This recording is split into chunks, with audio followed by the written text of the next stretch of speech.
Hi friends, welcome to my channel. Bhagyalakshmi ಇವತ್ತಿನ ಸಂಚಿಕೆಯಲ್ಲಿ ಏನಾಗುತ್ತೆ ತಿಳಿದುಕೊಳ್ಳೋಣ ಬನ್ನಿ.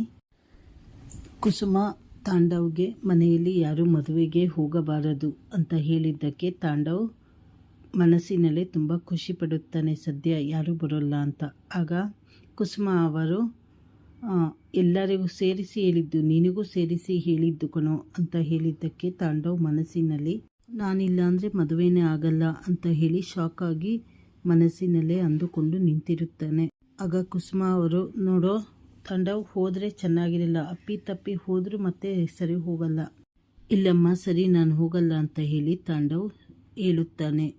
ಈ ಕಡೆ ಶ್ರೇಷ್ಠ ಪೂಜೆಯನ್ನು ನೋಡಿ ಬೇರೆಯವರ ಸಂಸಾರನ ಕಾಪಾಡುವುದಕ್ಕೆ ಅವಳು ಎಷ್ಟು ಕಷ್ಟಪಡ್ತಾ ಇದ್ದಾಳೆ. ಆದರೆ ಅವಳ ಸಂಸಾರನೇ ಹಾಳಾಗ್ತಾ ಇದೆ ಅಂತ ಗೊತ್ತಾದರೆ ಅವಳು ಜೀವಂತವಾಗಿ ಇರಲ್ಲ, ಕುಗ್ಗಿ ಹೋಗುತ್ತಾಳೆ, ಎದೆ ಹೊಡೆದುಕೊಂಡು ಸಾಯ್ತಾಳಷ್ಟೇ. ಅವಳಿಗೆ ಬರೀ ಜೀವನ ಅಂದರೆ ಗಂಡ, ಮನೆ, ಮಕ್ಕಳು ಇಷ್ಟೇ.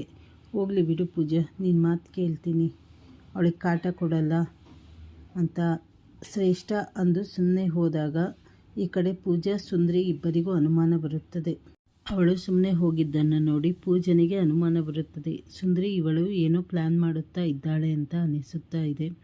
ಭಾಗ್ಯಕ್ಕ ಇವಳಿಗೆ ಅವಮಾನ ಮಾಡಿದ್ದಾಳೆ, ಹೊಡೆದಿದ್ದಾಳೆ, ಅದಕ್ಕೆ ಏನು ಮಾಡುತ್ತಾಳೋ ಅಂತ ಹೇಳಿ ಭಯವಾಗುತ್ತಾ ಇದೆ. ಅವಳಿಗೆ ಏನು ಆಗಲು ನಾನು ಬಿಡುವುದಿಲ್ಲ ಅಂತ ಹೇಳಿ ಪೂಜಾ ಹೇಳುತ್ತಾ ಇರುತ್ತಾಳೆ.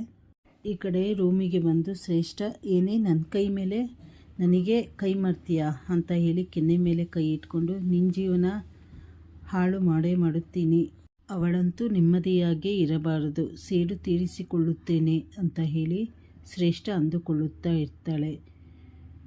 ಮುಂದಿನ ಸಂಚಿಕೆಗಳಲ್ಲಿ ಶ್ರೇಷ್ಠ ಭಾಗ್ಯನಿಗೆ ಏನೇನು ಅಪಾಯ ಮಾಡೋಕ್ಕೆ ಶುರು ಮಾಡ್ತಾಳೆ ಅಂತ ಹೇಳಿ ತಿಳಿದುಕೊಳ್ಳೋಣ.